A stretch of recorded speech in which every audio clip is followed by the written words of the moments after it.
Hello everyone, welcome back to our channel. I hope आप सब अच्छे होंगे।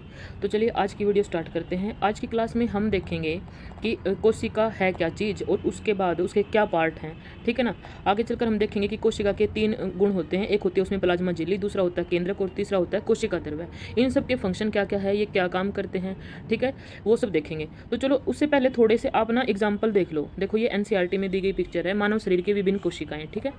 तो देखो एक होती है वसा कोशिका, ये कुछ इस टाइप से दिखती है, ठीक है। दूसरा ये है शुक्राणु और ये है अंडाणु, ये अस्थि कोशिका है, ठीक है। और चिकनी पेशी कोशिका ये है, और ये है रुधिर कोशिकाएं, ब्लड सेल्स हमारी ऐसे दिखाई देती हैं, ठीक है। अच्छा, तंत्रिका कोशिका ये है, देखो थोड़ा बहुत दिख रहा होगा, तो अगर नहीं दिख रहा है तो देखो आप सबको पता है ना, जैसे माइंड की देखो, जैसे बिजली के करंट के तार से कैसे दिखाए जाते हैं ना। वसा कोशिका यानी कि फैट है, ये तो मोटा ही होगा ऑब्वियसली। बाकी सब भी आप देख लो, ऐसे दिखाई देती हैं ये। और अगर फिर भी नहीं समझ में आ रहा तो आप 3D में यूट्यूब पे आजकल तो सब दिखता है, वहाँ पे आप एक बार देख लेना पिक्चर्स, ठीक है। तो चलो आगे बढ़ते हैं। आगे हम देखते हैं कि कोशिका की संरचना क्या है, कोशिका बनी कैसे है, ठीक है। चलो तो चलिए आज का टॉपिक स्टार्ट करते हैं हम, सेल, ठीक है। इसको हिंदी में बोलेंगे कोशिका। देखो जो जीवन की सबसे छोटी यूनिट है ना, कहते हैं ना फंडामेंटल यूनिट ऑफ लाइफ, ठीक है। सेल को हम क्या कहते हैं, फंडामेंटल यूनिट ऑफ लाइफ। एक सेकेंड,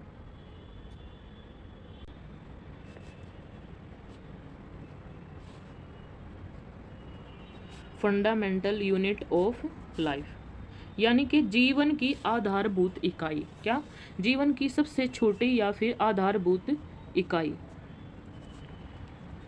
जीवन की आधारभूत इकाई, ठीक है। हिंदी में इसको ये बोलेंगे, ठीक है।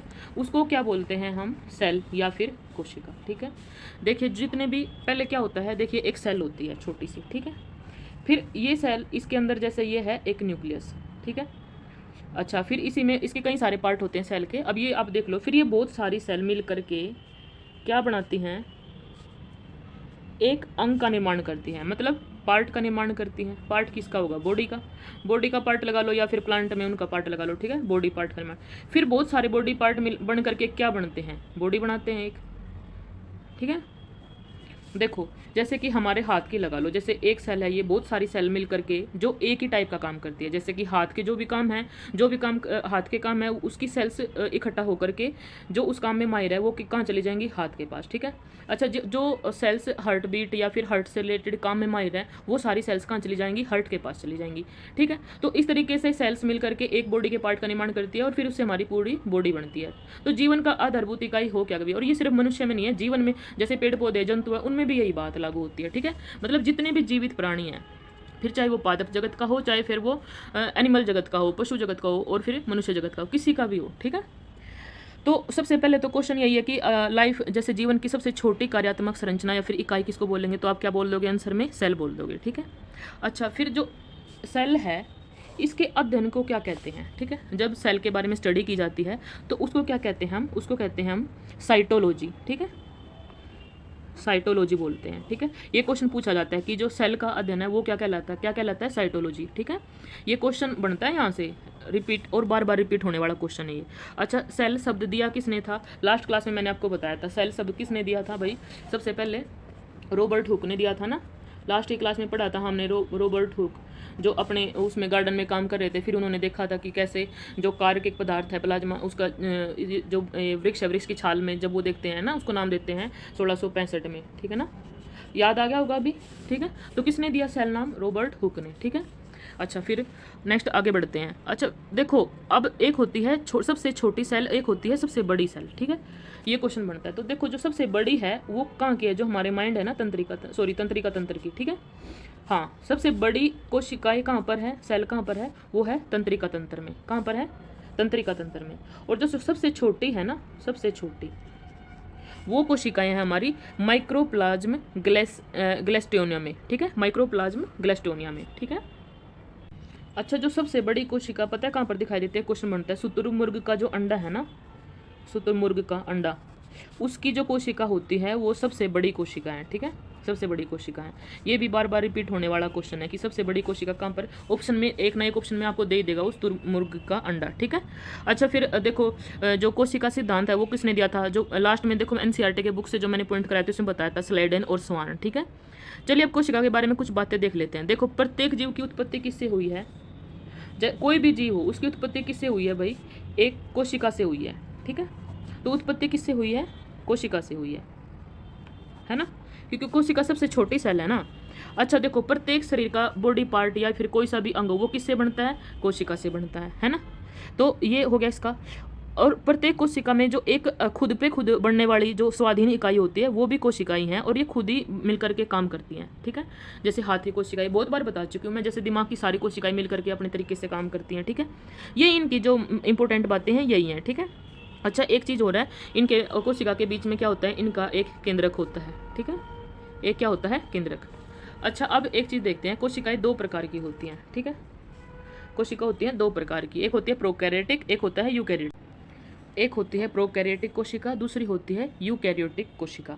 अच्छा इससे पहले एक चीज़ देख लो आप, कोशिका जो है ना दो चीज़ों से मिलकर बनी होती है, ठीक है। एक होता है उसमें प्रोटीन और दूसरा होता है लिपिड। क्या होता है, एक प्रोटीन होता है, दूसरा लिपिड। ये इसमें ना 3 लेयर होती हैं, ठीक है, किसी भी कोशिका में। जैसे जो इसकी ये बाहरी परत होगी, ठीक है, और ये भीतरी परत होगी जो बॉडी से चिपकी हुई है। तो जो ये बाहरी और भीतरी परत है ना, ये किसकी बनी होती है, दोनों प्रोटीन की बनी होती है। और जो बीच वाली परत है ना, ये वाली परत, ये लिपिड या फिर वसा की बनी होती है। किसकी, लिपिड या फिर वसा की बनी होती है, समझ गए आप।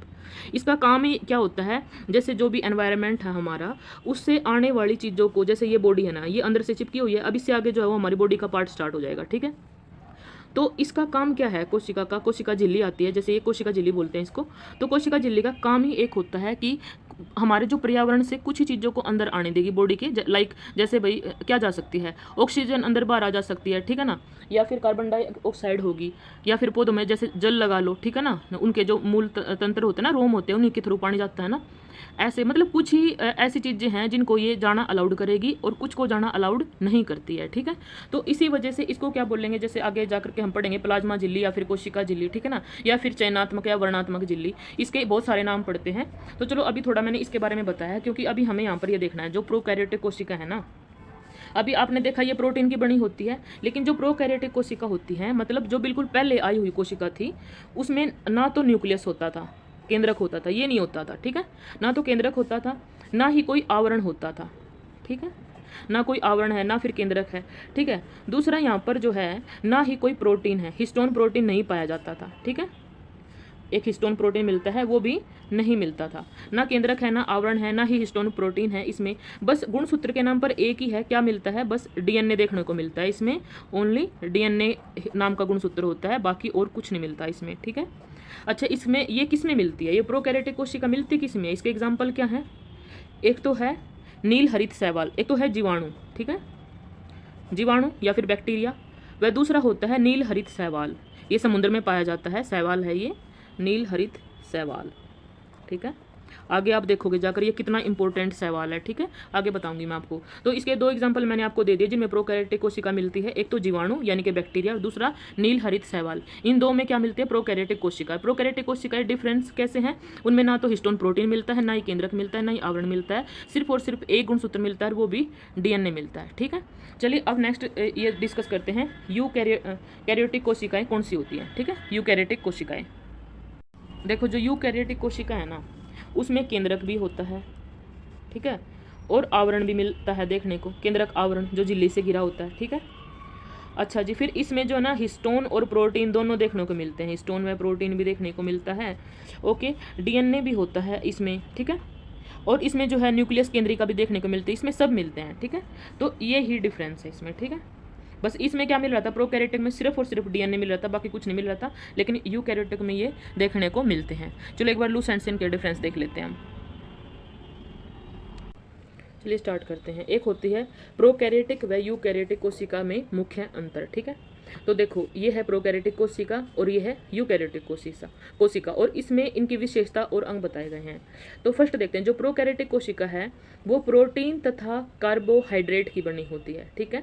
प्रोटीन तथा, देखो इसमें हिस्टोन प्रोटीन नहीं मिलता, बाकी दूसरा मिलता है कोई, ठीक है, हिस्टोन प्रोटीन नहीं मिलता है। तो प्रोटीन तथा कार्बोहाइड्रेट की बनी होती है। और दूसरी है यूकैरियोटिक कोशिका, ये किसकी बनी होती है, सेलुलोज की बनी होती है, ठीक है, सेलुलोज की बनी होती है। ओके, अब ये देख, इसकी जो देखने को किस में मिलती है, जैसे कोशिका भित्ति है इसमें, ठीक है, कोशिका भित्ति में, ठीक है। अच्छा जी, अब देखो माइक्रोकोन्ड्रिया, ठीक है, माइक्रोकोन्ड्रिया, ये जो प्रोकैरियोटिक कोशिका है ना, ये इसमें तो होता नहीं है, मैंने बताया था आपको, ठीक है, इसमें कुछ नहीं मिलेगा, बस एक थोड़ा सा प्रोटीन मिल गया, एक डीएनए मिल जाएगा, बाकी कुछ नहीं मिलेगा, ठीक है। तो माइट्रोकोन्ड्रिया जो है वो मिलता है, माइट्रोकोन्ड्रिया नहीं मिलता, और यूकैरियोटिक कोशिका में उपस्थित होता है, ठीक है। अच्छा, थर्ड आता है जैसे इंडोप्लाज्मिक रेटिकुलम, ये इसमें अनुपस्थित होता है और इसमें उपस्थित होता है। राइबोसोम, ये 70 प्रकार के होते हैं किसमें, प्रोकैरियोटिक कोशिका में, और यूकैरियोटिक कोशिका में 80 प्रकार के होते हैं। अच्छा जी, गोल्जी काय क्या है ये मैं बताऊंगी आपको, और ये इसमें प्रोकैरियोटिक कोशिका में देखने को नहीं मिलता, लेकिन यूकैरियोटिक कोशिका में उपस्थित होता है, ठीक है। केंद्रक झिल्ली, ये भी मैंने आपको थोड़ा थोड़ा मोटा सा तो अभी आइडिया दिया था ना, तो देख लो आप, ये प्रोकैरियोटिक कोशिका में नहीं होती है, यूकैरियोटिक कोशिका में होती है, ठीक है। लाइसोसोम क्या है, इसको भी मैं बताऊंगी आपको आगे जाके ये होता क्या है, अभी बस आप इतना देख लो कि प्रोकैरियोटिक कोशिका में लाइसोसोम नहीं होता है, यूकैरियोटिक में उपस्थित होता है। अच्छा, डीएनए तो मैंने बताया था ना मिलेगा, देखो एकल सूत्र के रूप में मिलता है प्रोकैरियोटिक में, और इसमें कहाँ मिलता है, पूर्ण विकसित रूप से और दोहरे रूप में मिलता है, ठीक है। इसमें एकल सूत्र में है, इसमें दोहरे सूत्र में है, ठीक है। अच्छा, जो कशाभिका है वो केवल एक तंतु होता है, इसमें 11 तंतु देखने को मिलते हैं। केंद्रिका इसमें अनुपस्थित होती है, बताया था, इसमें न्यूक्लियस नहीं होता, इसमें न्यूक्लियस होता है, ठीक है। सेंट्रियोल इसमें अनुपस्थित होता है, इसमें उपस्थित होता है।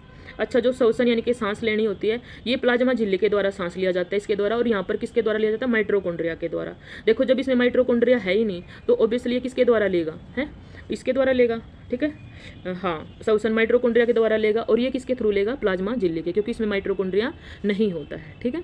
अच्छा, नेक्स्ट देखते हैं लिंग प्रजनन। देखो, अमीबा में लिंग प्रजनन होता है क्या, अमीबा की सेल अपने आप से ही 2 भागों में टूट जाती है ना, 2 क्या 3 4 में भी अपने आप ही, ऐसे ही तो काम करता है अमीबा, कहीं से भी बढ़ रहा है, कहीं से भी जैसे थोड़ा बड़ा हो गया फिर टूट के 2 भाग बन जाएंगे, ठीक है, फिर सेल वो बड़ी हुई खा के जो भी है अपना खा रही है, फिर से 2 भागों में टूट जाएगी, ऐसे ही तो होता है ना, वो ऐसे ही उसके बच्चे पैदा होते हैं, लेकिन यहाँ पर लिंग प्रजनन होता है, ठीक है। अच्छा, प्रकाश संश्लेषण यहाँ पर किस में होता है, थाइलेकाइड में होता है, और हमारे ये जो भी हैं यूकैरियोटिक इसमें क्लोरोप्लास्ट होता है, ठीक है, क्लोरोप्लास्ट में। अच्छा जी, कोशिका विभाजन, यहाँ पर अर्धसूत्री प्रकार का होता है, यहाँ पर अर्धसूत्री और समसूत्री दोनों प्रकार का। अर्धसूत्री का मतलब होता है आधा आधा भाग में बट जाना, ठीक है, उसी को बोलते हैं अर्धसूत्री। तो देखो, कोशिका विभाजन मैंने आपको बताना कि आधे आधे बट जाएंगे, फिर 2 जीव बन जाएंगे, वो फिर आगे जाके आधे आधे बट जाएंगे, फिर 2 जीव, और यहाँ पर अर्धसूत्री और समसूत्री दोनों प्रकार का होता है, ठीक है। जैसे मनुष्य का बच्चा होता है, वो ऐसा थोड़ी होता है कि एक आदमी टूट गया बीच में से तो उसके 2 बच्चे बन गए, ऐसे नहीं होते ना, तो उसको क्या बोलते हैं, कुछ ऐसे जीव मिलेंगे जिसमें अर्धसूत्री भी होगा, कुछ जिसमें समसूत्री भी होगा, ठीक है। अब वो दूसरे बताएंगे फिर आगे जाके, ठीक है। चलो अब आगे देखते हैं थोड़ा, ये मैंने आपको बताया, कोशिका सेल जीवन की सबसे छोटी कार्यात्मक संरचनात्मक इकाई है, ठीक है। कोशिका के अध्ययन को, विज्ञान को क्या कहते हैं, साइटोलॉजी कहते हैं, ठीक है। और रॉबर्ट हुक नामक अंग्रेज वैज्ञानिक था, उसने कोशिका शब्द हमें दिया था, ठीक है। अच्छा, सबसे छोटी कोशिका कौन सी है, जीवाणु कोशिका है, ये माइकोप्लाज्म ग्लाइकोपेटिकमा, ठीक है, सबसे बड़ी तंत्रिका तंत्र की है, ठीक है। शुतुरमुर्ग का जो अंडा है वो सबसे बड़ी कोशिका रखता है। 1839 और 38 to 39 में स्लाइडन व स्वान ने कोशिका का सिद्धांत दिया था, ठीक है। फिर ये उसके थोड़े से वो थे, ठीक है। फिर वही है प्रोकैरियोटिक यूकैरियोटिक कोशिका मैंने आपको बताई थी, ठीक है। तो चलो नेक्स्ट देखते हैं। नेक्स्ट टॉपिक आता है सेल वॉल, ठीक है, कोशिका भित्ति, ये क्या होती है, ठीक है। तो देखो, जो सेल वॉल होती है ये केवल जो है पौधों में देखने को मिलती है, ठीक है, केवल पादपों में देखने को मिलती है, ठीक है।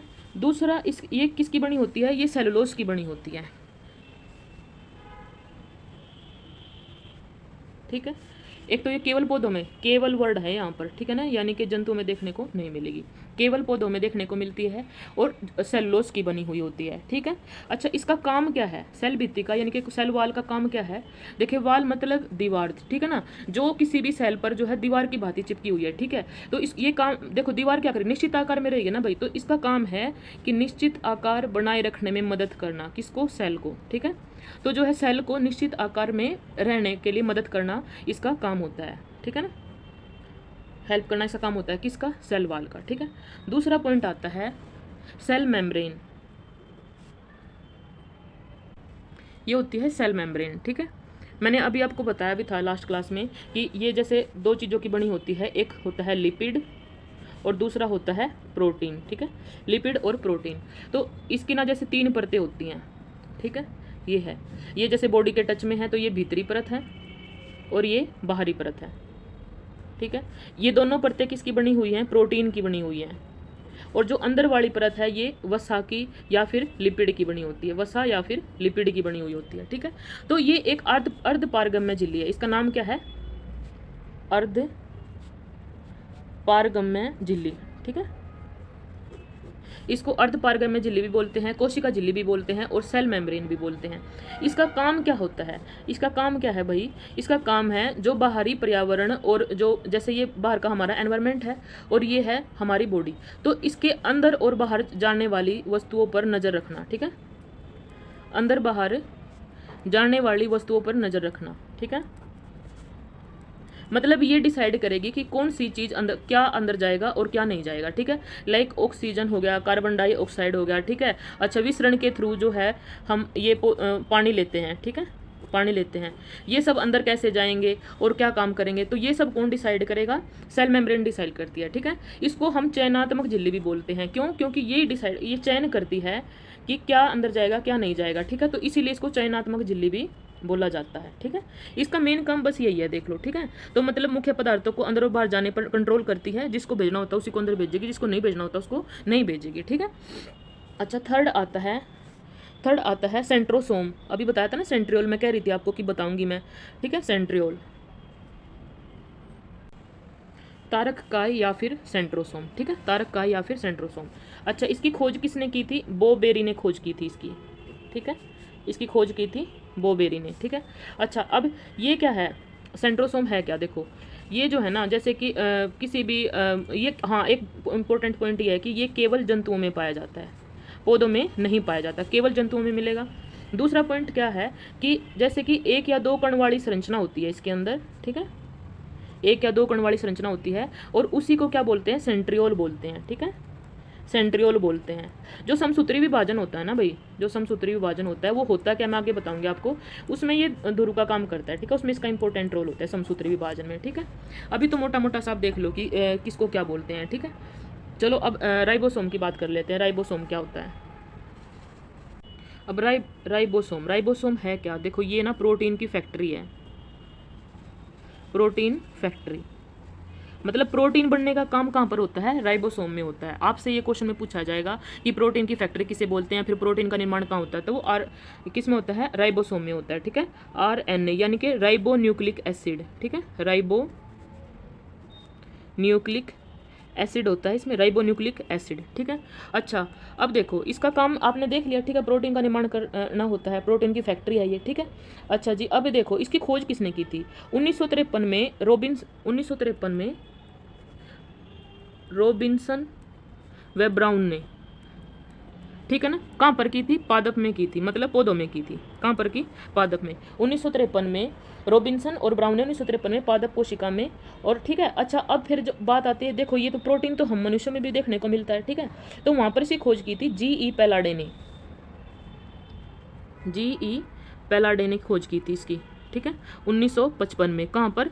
जंतुओं में, ठीक है, जंतुओं में 1955 में खोज की किसने? GE पैलाडे ने। और पौधों में तो देखो करी दी थी 1953 में रॉबिन्सन व ब्राउन ने, ठीक है, समझ आ गया। 1958 में जो रॉबर्ट हैं वो इसको नाम देते हैं, 1958 में रॉबर्ट नाम देते हैं इसको क्या? राइबोसोम, ठीक है, राइबोसोम, ठीक है। तो नाम दिया इसको 1958 में रॉबर्ट ने।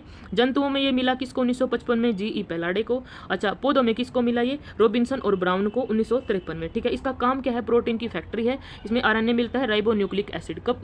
बहुत बार तो आपको सिर्फ ना RNA की फुल फॉर्म ही पूछ देते हैं, RNA है क्या? राइबो न्यूक्लिक एसिड, ये बहुत बार देखने को मिलता है, ठीक है। और फिर आपसे पूछेगा प्रोटीन की फैक्ट्री या फिर राइबोसोम का काम क्या है, तो प्रोटीन का निर्माण करता है, ठीक है। चलिए नेक्स्ट देखते हैं। तो अब हम पढ़ेंगे माइटोकॉन्ड्रिया के बारे में, ठीक है। आप लोगों ने बहुत सारे मैन सुने होंगे, स्पाइडरमैन, सुपरमैन, ठीक है ना। तो अब एक मैन और सुन लो, अल्टमैन। इन्होंने 1886 में माइटोकॉन्ड्रिया की खोज की थी, ठीक है, 1886 में। किसने? अल्टमैन ने, ठीक है। अच्छा, बेंडा ने इसका नाम माइटोकॉन्ड्रिया रखा था। किसने? बेंडा ने रखा था। अच्छा जी, ये है क्या? देखो, ये कोशिका का बिजली घर है, पावर हाउस है, ठीक है। क्या है? Power house. मतलब पूरी बॉडी के पार्ट बनाने के लिए हो या फिर कोई भी शरीर में कोई भी काम हो रहा हो, उसकी जो ऊर्जा होती है ना, जितनी भी एनर्जी हमें चाहिए, उसका निर्माण कहाँ पर होता है? माइटोकॉन्ड्रिया में होता है। इसीलिए तो इसको पावर हाउस बोलते हैं, ठीक है। अच्छा, अब वो ऊर्जा बनती किस में है? एटीपी में बनती है। किस में? एटीपी में। ठीक है, किस में बनती है? एटीपी में। अच्छा, अब आपसे बहुत बार ना एटीपी की फुल फॉर्म ही पूछ देता है, तो इसकी फुल फॉर्म है एडिनोसिन ट्राइफॉस्फेट। Adenosine triphosphate. ठीक है, एडिनोसिन ट्राइफॉस्फेट। बहुत बार तो आपसे ना यही पूछ लेगा, बहुत बार आपसे ये पूछेगा कि एटीपी है क्या। तो देखो ये ऊर्जा की इकाई है किसकी? बॉडी की। ठीक है ना, शरीर की। ठीक है, तो माइटोकॉन्ड्रिया में हो क्या रहा है? देखो ये बिजली घर यानी कि पावर हाउस है हमारी बॉडी का, जहाँ पर एनर्जी बन रही है। ठीक है, ये इतना इंपॉर्टेंट अंग है ना भाई हमारे शरीर का, इतना विशेष है ये कि इसका खुद का डीएनए है इसके पास। मतलब समझ रहे हो आप, इसका खुद का डीएनए है और ये खुद ही अपने के लिए थोड़ा बहुत प्रोटीन तो अपने आप ही बना लेता है ये। देखो ये इतना इंपॉर्टेंट है, और खुद का ही राइबोसोम है इसके पास। ठीक है, राइबोसोम, सॉरी थोड़ा लिखने में हो जाता है जल्दी जल्दी में। ठीक है, खुद का राइबोसोम है, खुद का डीएनए है। ठीक है, और मतलब खुद ही कभी कभी क्या करता है ये, कुछ प्रोटीन बना लेता है, सारे नहीं, कुछ प्रोटीन अपने आप ही बना लेता है। ठीक है, तो हुआ ना बहुत। आपसे क्वेश्चन क्या पूछेगा कि मतलब पावर हाउस किसको बोला जाता है, तो आप क्या बोलोगे? माइटोकॉन्ड्रिया को। ठीक है, या फिर आपसे एटीपी की फुल फॉर्म पूछेगा, आपसे क्वेश्चन ये पूछेगा इसमें से। ठीक है, तो चलो नेक्स्ट देखते हैं।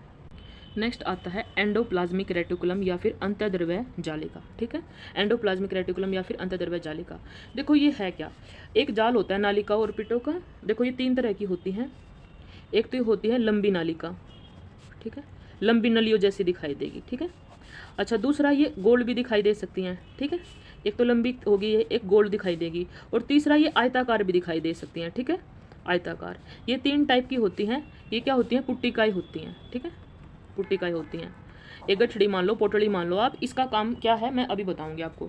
तो देखो एक तरफ तो ये किससे, कोशिका झिल्ली जो सेल मेम्ब्रेन है ना उससे जुड़ी हुई होती है। ठीक है, कोशिका झिल्ली से।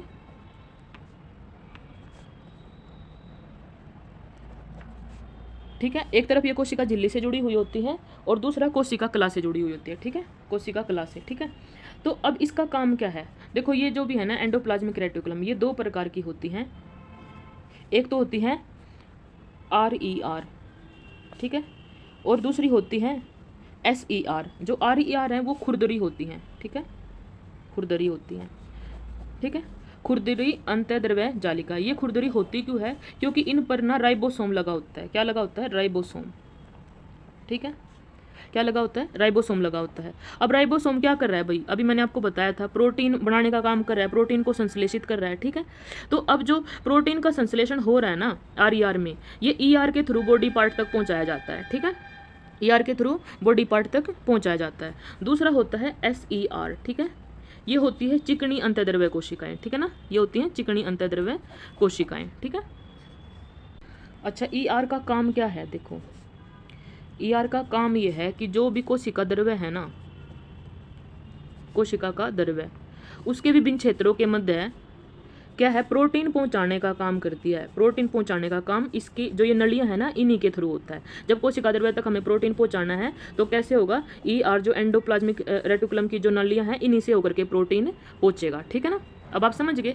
अब अच्छा आगे मैं गोल्जिकाई बताऊंगी। गोल्जिकाई क्या करेगा? जो ER से जो प्रोटीन आया ना उसको क्या करेगा? एक पुटलियों में बांध देगा। ठीक है, छोटी छोटी गठड़ी हो जाएंगी और फिर उनको कैसे वो मतलब ट्रांसपोर्ट का काम करता है ना ये बताएंगे नेक्स्ट। इसके बाद ही मैं गोल्जिकाई बताऊंगी अगली वीडियो में। ठीक है, ये दोनों मिल करके ना एक साथ काम करते हैं। कौन? ER और गोल्जिकाई। ER में क्या हो रहा है? देखो RER में जो राइबोसोम है वो प्रोटीन बना करके दे रहा है, प्रोटीन संश्लेषित करके दे रहा है, नालिकाओं के थ्रू जा रहा है। अब आके उनको कौन सी बॉडी पार्ट को भेजना है? ठीक है ना, कहाँ भेजना है ये काम कौन करेगा? गोल्जिकाई करेगा। और अगर गलती से भेज दिया तो उसको रोक देगा। ठीक है ना, तो नियंत्रण का काम करेगा। चलो नेक्स्ट देखेंगे गोल्जिकाई अगली वीडियो में। तो आज की वीडियो को यहीं एंड करते हैं। Good luck, good study, thank you so much.